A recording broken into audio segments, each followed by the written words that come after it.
بسم اللہ الرحمن الرحیم۔ نائنتھ کلاس بائیولوجی میں ہمارے لاسٹ سٹیجز ہیں چیپٹر 3 کے۔ یہاں ہم دو چیزوں پر جو ہے ڈسکشن کریں گے، دو اسمی اصطلاحات کے اصول، اور دوسرا یہ کہ حیاتیاتی تنوع، اس کا تحفظ، اس کو درپیش خدشات وغیرہ، پاکستان میں اس کی کیا صورتحال ہے، ان پر یہاں ہم بات کریں گے۔ پہلی جو یہاں پہ چیز ہے جس پر ہم بات کرنے والے ہیں وہ ہے دو اسمی اصطلاحات کے اصول، پرنسپل آف بائنومیل نومنکلیچر۔ ٹھیک ہے، تو دو اسمی اصطلاح اس کی پہلے بات ہو چکی ہے کہ کوئی بھی جاندار، اصل میں اس کی ضرورت یہ پڑی کہ کسی بھی جاندار کا نام جو ہے وہ کسی بھی جگہ پر، کسی بھی ملک کے، کسی بھی دنیا کے کسی بھی علاقے میں، کہیں بھی کوئی بھی نام اس کا ہو سکتا ہے۔ وہ نام ایک ہی جانور کے نام جو ہیں،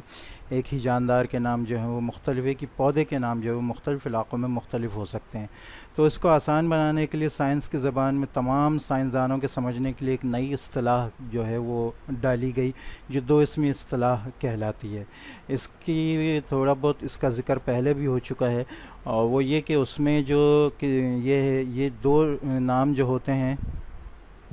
یہ جو دو اسمی نام ہوتے ہیں، اس میں یہ کسی بھی کہنا چاہیے کہ جاندار کی پہچان ہوتے ہیں، اس چیز کی، اس کی خصوصیات کی، اس کے اندر جو اس کی کہنا چاہیے کہ وہ دوسروں سے اس کو الگ کرنے کی اس کے اندر پہچان ہوتی ہے۔ ان میں جو پہلا نام ہوتا ہے، دو نام سے مراد یہ ہوتا ہے کہ ان میں جو پہلا نام ہوتا ہے وہ اس کی جینس ہوتی ہے، جبکہ دوسرا نام جو ہوتا ہے وہ اس کی اسپیشی ہوتی ہے۔ اس کا پہلے کافی تفصیل سے ذکر ہو چکا ہے۔ تو یہاں اس کے کچھ اصول بتائے گئے ہیں کہ اس کے اصول کیا ہیں۔ سائنس میں کسی بھی نوع کے دو اسمی اصطلاحات سے نام دینے کے لیے عالمی سطح پر استعمال کیے جانے والے چند اصول مندرجہ ذیل ہیں۔ یہ اصول سائنسدانوں نے اپنی آسانی کے لیے وضع کیے ہیں تاکہ کسی بھی جاندار کا جو ہے وہ ایک ہی نام ہو جو پورے کہنا چاہیے پوری دنیا میں سائنسدانوں کے مابین رائج ہو۔ اچھا، اس میں پہلا اصول کیا ہے؟ کسی بھی نوع کے سائنسی نام کو چھاپنے کے لیے یا تو ترچھا کر کے لکھا جائے گا، اٹیلک میں لکھا جائے گا، جیسے یہ لکھا ہے، یعنی تھوڑا ٹیڑھا کر کے جیسا کہ لکھا جاتا ہے۔ جیسے ہومو سیپینز جو انسان کی کہنا چاہیے کہ اصطلاحی نام ہے، اس کو انہوں نے اس طرح کر کے لگا۔ اگر دستی تحریر ہو، ہاتھ سے لکھی ہوئی ہو، تو اس کو انڈر لائن، زیر لائن کر کے لکھا جائے گا۔ جینس کے لفظ کے پہلے حرف کو بڑے حرف سے لکھا جائے گا، جیسے یہ ہومو یا انسان کی یہ جینس ہے، اس کو ایچ کو جو ہے وہ بڑا کر کے لکھا ہے،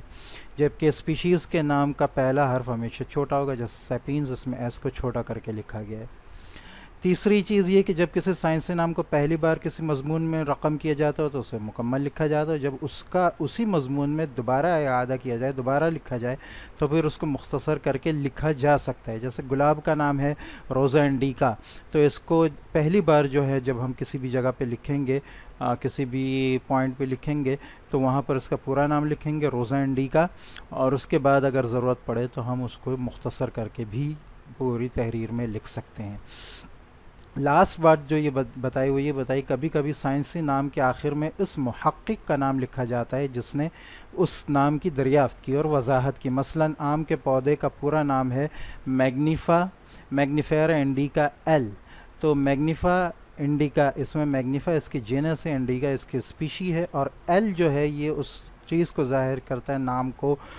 جس سائنسدان نے اس کے نام کو دریافت کیا یا رائج کیا۔ اس میں ایل سے مراد ہے لینس، کارلس لینس، جو پہلے نام آیا تھا، اس نے، چونکہ اس نے ہی اس کے نام کو دریافت کیا تھا، لہٰذا اس کے لینس کے نام کے حصے کے ایل کو یہاں پر لکھ دیا گیا ہے۔ اب آپ لوگوں کا کام یہ ہے کہ آپ لوگ جو ہیں انٹرنیٹ سے آلو، مٹر، چائنا روز اور کتے کا سائنسی نام تلاش کر کے جو ہے وہ لکھیں گے۔ اچھا، آگے جو ہے نیکسٹ جو ہمارا ٹاپک ہے وہ ہے حیاتیاتی تنوع کا تحفظ۔ حیاتیاتی تنوع سے کیا مراد ہے؟ دیکھیں، دنیا میں مختلف قسم کے آب و ہوا ہیں، کہیں دریا ہے، کہیں سمندر ہے، کہیں پہاڑ ہیں، کہیں میدان ہیں، کہیں ریگستان وغیرہ ہے، تو وہاں پر رہنے والی جو زندگانی ہے یا زندہ چیزیں ہیں وہ مختلف قسم کے ہیں، پودے بھی اس لحاظ سے مختلف ہیں اور جانور بھی اس لحاظ سے مختلف ہیں۔ ہمارے ملک پاکستان کی خصوصیت یہ ہے، عام طور پر دنیا میں جتنے ممالک موجود ہیں ان میں یہ ہے کہ ایک چیز موجود ہے تو دوسری چیز موجود نہیں، دوسری موجود ہے تو تیسری موجود نہیں، جبکہ پاکستان میں جو ہے اس کی خصوصیت ہے کہ یہ دنیا کا ایک ایسا ملک ہے جہاں کھیت، میدان، صحرا، گھنے جنگلات، آسمان سے باتیں کرتے برف پوش چوٹیاں، معدنیاتی چٹانیں جو ہیں سطح مرتفع تک جو جبکہ یہاں پہ ساحلی پٹی بھی اچھی خاصی موجود ہے، قراقرم کی پہاڑیاں بھی یہاں پر لمبی سلسلہ والی پہاڑیاں جو موجود ہیں، تو مختلف قسم کے تمام کہنا چاہیے تقریباً جو ہے آب و ہوا کے لحاظ سے جو ہیں ہیبیٹاٹ یہاں پر جائے مسکن موجود ہیں،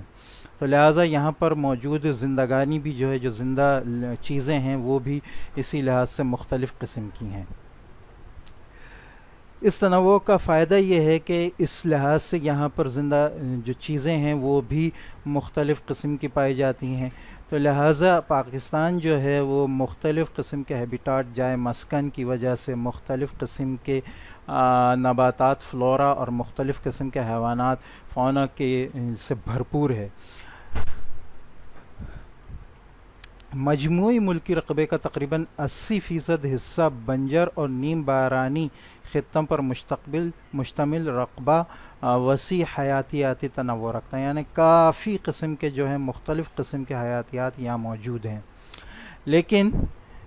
اس میں کیا کیا ہے ہم نے غیر ضرور استحصال، یعنی خام ان کو جنگلات وغیرہ کو، ان چیزوں کو توڑنے پھوڑنے کو، قدرتی جائے مسکن کے بتدریج ضیاع، یعنی جو چیز قدرت نے ہمیں دی ہے اس کو ہم نے مختلف قسم کو ضائع کرنے کی کوشش کی ہے، 3 دہائیوں سے کہنا چاہیے اس کو ہم نے تباہ و برباد کرنے کی مختلف قسم کی کوششیں کی ہیں، جن میں اس استحصال کے ذمہ دار جو ہیں جنگلات کی کٹائی، ڈیفورسٹیشن، چرائی میں اضافہ، یعنی یہ کہ کسی بھی علاقے میں جو نباتات موجود ہیں وہ ایک خاص کہنا چاہیے تعداد میں حیوانات کا خوراک بنتے ہیں، اگر ہم حیوانات کو بڑھا دیں تو وہاں اس صورت میں بھی ہمیں نقصان مل سکتا ہے، تو چرائی میں اضافہ یعنی ہم نے حیوانات کو نباتات سے وہاں بڑھا دیا جس سے نباتات کم ہونا شروع ہو گئے۔ زمینی کٹاؤ یعنی زمین جو ہے وہ کٹنا شروع ہو جاتی ہے جس کی وجہ سے جو چیزیں موجود ہوتی ہیں وہ نقصان، وہاں پر درخت وغیرہ کا نقصان ہونے لگتا ہے، چیزوں کا نقصان ہونے لگتا ہے۔ زمین کا کھارا پن جو ہے جب نمک بڑھ جاتا ہے تو وہ مختلف قسم کے پودوں کو، مختلف قسم کے حیوانات کو تباہ و برباد کرنے لگتا ہے۔ پانی کی زیادتی بھی جو ہے وہ مختلف قسم کے نقصانات کا باعث بنتی ہے۔ ان تمام کہنا چاہیے کہ چیزوں کی وجہ سے جو کہ خود انسان کی لائی ہوئی ہیں یہاں پاکستان کے اندر اور دنیا کے اندر، اور پاکستان کے اندر خاص طور پہ مختلف حیاتیات کے کہنا چاہیے تنوع جو ہے، حیاتیاتی تنوع، بہت سے جاندار جو ہیں اس سے نقصان اٹھا رہے ہیں، یا تو بالکل ہی ختم ہو گئے ہیں یا قریب ختم ہونے تک آ گئے ہیں۔ اب تو یہ تو ہم نے پڑھ لیا کہ آخر یہ ہوتا کیسے ہے، تحفظ، اور وہ کہنا چاہیے حیاتیاتی تنوع کا تحفظ کیسے ہوتا ہے، اس کو نقصان کیسے ہو رہا ہے، اس کے پڑھنے کی وجہ کیا ہے۔ حیاتیات دانوں نے خبردار کیا ہے کہ اگر حیاتیاتی تنوع میں کمی کی موجودہ شرح برقرار رہی ہے، یعنی اسی طرح تباہ و برباد ہوتی رہیں مختلف حیاتیات، تو عالمی ماحولیاتی نظام تباہ ہو جائے گا۔ دیکھیں اللہ تعالیٰ نے اس دنیا میں ہر چیز کو ایک خاص تعداد کے اندر کسی خاص وجہ سے رکھا ہے، اور ہر جاندار اور کی جو ہے موجودگی جو ہے وہ کسی نہ کسی وجہ سے ہے۔ اب جب وہ چیز ختم ہوتی ہے تو اس کی وجہ سے دوسری بہت سی چیزیں متاثر ہوتی ہیں، اسی چیز سے حیاتیات دانوں نے یہاں خبردار کیا۔ قدرت کے نظام کو متوازن رکھنے کے لیے لازمی ہے کہ حیات کا تحفظ کیا جائے، جس کے چند کلیدی اغراض درج ذیل ہیں۔ تحفظ حیاتیاتی تنوع کی ذمہ داری انسانوں پر عائد ہوتی ہے، جو کہ نہ صرف اس کے فوائد کے لیے حیاتیاتی وسائل مہیا کرتی ہے بلکہ زمین پر بقائے حیات کے لیے بھی لازم ہے۔ اچھا، اس کی وجہ کیا ہے اس کو لینے کی؟ اس لیے کہ یہ زمین پر جو حیاتیاتی تنوع یعنی مختلف جو زندہ چیزیں ہیں، مختلف زندہ جانور اور پودے ہیں، ان کا رہنا جو ہے وہ دوسرے کہنا چاہے خاص طور پہ انسان کے لیے بہت اہم ہے ان کا رہنا، اس وجہ سے ان کو بچانا بھی ضروری ہے۔ حیاتیاتی تنوع کسی بھی ماحولیاتی نظام کی پیداوار میں اضافے کا سبب ہوتا ہے۔ ظاہر سی بات ہے کہ جتنا ہم حیاتیاتی تنوع جو چیزیں موجود ہیں ان کو سیو کر کے رکھیں گے، محفوظ کر کے رکھیں گے، وہاں کی زندگیاں، اس علاقے کی زندگیاں اتنی ہی محفوظ رہیں گی۔ اس لیے اگر حیاتیاتی تنوع کا تحفظ نہ کیا گیا تو ماحولیاتی نظام اور غذائی چکر غیر متوازن ہے۔ غذائی چکر کی مثال اس طرح ہے کہ جیسے کہ پودے ہیں، پودوں کو جو ہیں وہ کھاتے ہیں، جو پودوں کو سب سے پہلے وہ جانور کھاتے ہیں جیسے گائے بکری وغیرہ جو پودے کھانے والے ہیں، پھر ان جانوروں کو وہ جانور کھاتے ہیں جو گوشت کھانے والے جانور ہیں، گوشت کھانے والے جانوروں کو پھر وہ انسان وغیرہ کی کہنا چاہیے کہ فائدے میں آتا ہے۔ تو ان میں سے کسی بھی ایک چیز کو اگر ہم چھیڑیں تو تمام چیزیں چھڑ جاتی ہیں اور آخر میں اس کا نقصان انسان کو اٹھانا پڑتا ہے۔ تو یہ فوڈ چین کو، غذائی چکر کو جو ہے متوازن رکھنے کے لیے یہ ضروری ہے کہ حیاتیاتی تنوع کا تحفظ کیا جائے۔ پودوں، درختوں، جانوروں کی تعداد میں اضافہ زمین کی ماہیت کو بہتر اور طاقتور بنا کر اسے کٹاؤ، خشک سالی اور سیلابی خطرات سے اچھی طرح نبرد آزما ہونے کا قابل بناتا ہے۔ جو درخت موجود ہیں مختلف جگہوں پہ اگر ان کو کاٹا جائے تو اس کی وجہ سے زمین کا کٹاؤ زمین کی کٹاؤ کے پیدا ہونے کی وجہ سے یہ ہوتا ہے کہ وہ زمین کسی بھی پانی کی وجہ سے، ایک تو یہ کہ وہ بارش کی موسموں میں پانی کو جو ہے اس سے نقصان ہوتا ہے، اور دوسرے یہ کہ یہ مٹی کسی بھی جگہ کو جب یہ کٹنا شروع ہو جاتی ہے تو زمین کی حالت صحیح نہیں رہتی۔ دوسرے یہ کہ جب یہ پانی سے ملتی ہے کہ تو کسی بھی جگہ دریا کا جو ہے وہ بہاؤ بہت زیادہ تیز کر دیتی ہے۔ جب وہ مٹی پانی کے ساتھ، دریا کے پانی کے ساتھ دریا میں جاتی ہے تو اس کا لیول بڑھ جاتا ہے، جس کی وجہ سے وہ پانی دریا سے باہر نکل کر دوسرے علاقوں میں بھی پھیل سکتا ہے۔ تو پودوں کو، درختوں کو اگر اپنی جگہ پر رکھا جائے تو اس سے یہ خطرات جو ہیں کم ہو سکتے ہیں۔ پاکستان میں تحفظ حیاتیاتی تنوع کو درپیش مسائل کون کون سے ہیں جو پاکستان میں ان زندگیوں کو درپیش ہیں؟ سب سے پہلے یہ کہ سول سوسائٹی اور اعلیٰ اختیاراتی سرکاری اہلکاروں کی سطح پر ماحولیاتی مسائل سے متعلق آگہی کا فقدان، خود لوگوں کو بھی اور خود سرکاری اہلکاروں کو بھی اس چیز کے فائدے کا جو ہے فائدے کا جو ہے وہ پتہ نہیں ہے، اس لیے اس سے نقصان بہت ہو رہا ہے۔ کمزور حکومتی اقدامات، حکومت یہ تو کہنا چاہیے کہ یہ بہت سی جگہوں پر یہ چیز جو ہے موجود ہے۔ حکومت اقدامات اگر کرے تو انشاءاللہ ہر چیز بہتر ہو سکتی ہے۔ حکومتی سطح پر اداروں میں شعور و آگہی کا فقدان، بڑے بڑے اداروں پر جو ہے جو خاص کر اس کام کے لیے بھی ہیں ان میں بھی اس کا جو ہے شعور نہیں ہے۔ سرمایہ کی عدم دستیابی یہ بڑا فیکٹر ہے۔ ملک میں اگر سرمایہ موجود بھی ہے تو یا تو وہ استعمال نہیں ہوتا ہے یا ہوتا ہی نہیں ہے۔ اچھا، انسانی مداخلت کی وجہ سے تحفظ حیاتیاتی تنوع کو درپیش مسائل، پوری دنیا میں کہنا چاہیے تقریباً 75% جو ہے وہ زرعی فصلیں جو ہیں وہ کم ہو چکی ہیں۔ اسی طرح 75% مچھلیاں جو ہیں، ماہی گیری کے معاملات جو ہیں وہ بھی کم ہو چکے ہیں۔ چٹانوں پر مختلف چیزیں جو ہیں وہ ایک تہائی طور پر جو ہے وہ ختم ہو چکی ہیں۔ یہ سب انسان کی حیاتیاتی تنوع کو چھیڑنے کی وجہ سے ہی یہ تمام چیزیں ہو رہی ہیں۔ اچھا، یہاں ایک گراف پیش کیا ہے جس میں انہوں نے بتایا ہے کہ یہ جو ریڈ ہیں یہ وہ ہیں جو انتہائی معدومیت تک ہو چکے ہیں یا تقریباً ختم ہی ہو چکے ہیں۔ یہ جو ہیں معدومیت کا شکار ہیں، یہ ختم ہونے والے ہیں، اور یہ ہیں کہ ان کا جتنا تحفظ نہیں کیا جائے گا تو یہ بھی معدومیت کا شکار ہو جائیں گے۔ تو یہ اعداد و شمار کے ذریعے ایک چھوٹا سا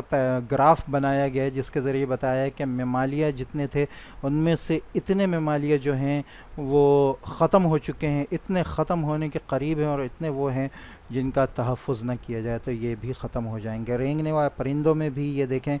یہ ٹوٹل تعداد ہے، کہنا چاہیے گراف ہے پرندوں کا، جس میں سے اتنے ختم ہو چکے ہیں، اتنے ختم ہونے کے قریب ہیں، اور اتنوں کا تحفظ نہ کیا جائے تو ختم ہو جائیں گے۔ یہی تمام کا رینگنے والے جانوروں کا، ایمفیبین کا، مچھلیوں کے بارے میں بتایا ہے کہ جو استعمال ہونے والی مچھلیاں ان میں گراف کافی کہنا چاہیے کہ تقریباً آدھے سے زیادہ جو ہیں، آدھے کے قریب جو ہیں وہ مچھلیاں جو ہیں وہ ختم ہونے کے قریب ہیں۔ کیڑے مکوڑوں کا حساب بتایا، مولسکس پودوں کا حساب یہاں پہ بتایا گیا ہے۔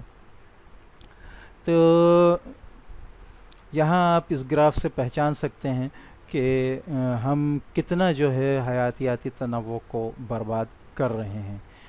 حیاتیاتی تنوع کا یہاں انسانی اقدامات سے مرتب شدہ اثرات جو ہے اس کا بھی ایک گراف بنایا گیا۔ انسانی سرگرمیاں، کثرت شکار، یا یہاں سے لے لیں پہلے شہری پھیلاؤ یا صنعت کاری،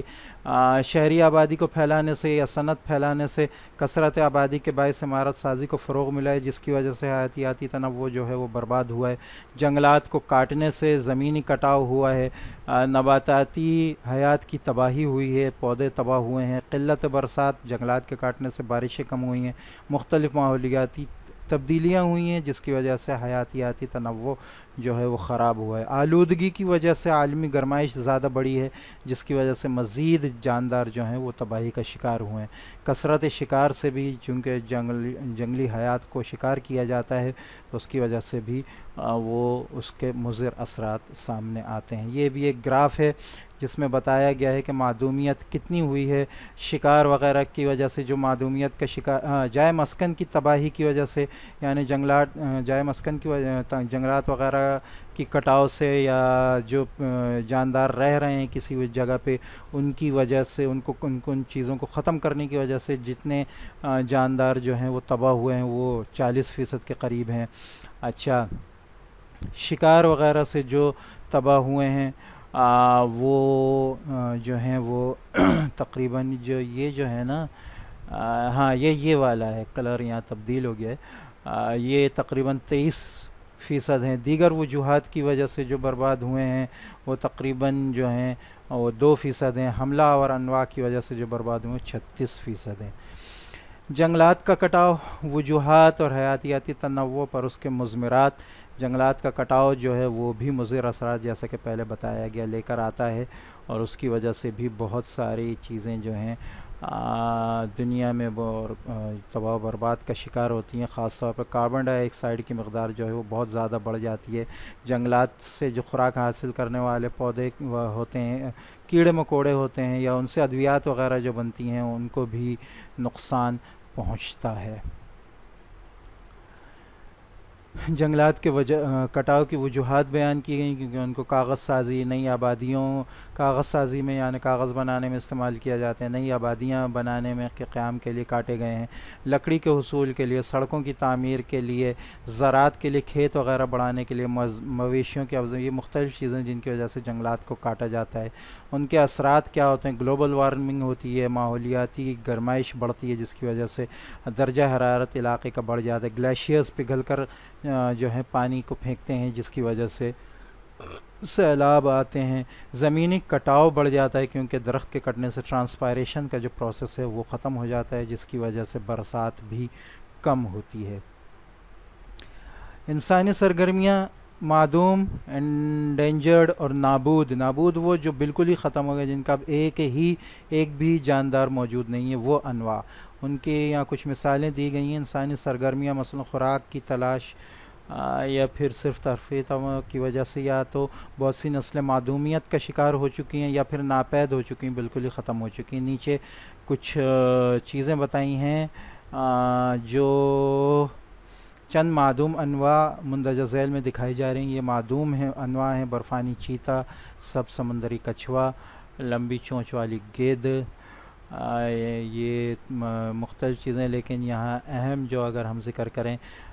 وہ ہمارا قومی جانور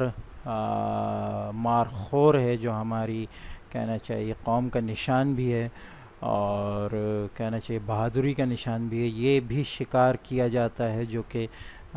ختم ہونے کے بالکل قریب ہو گیا ہے۔ اور یہ مختلف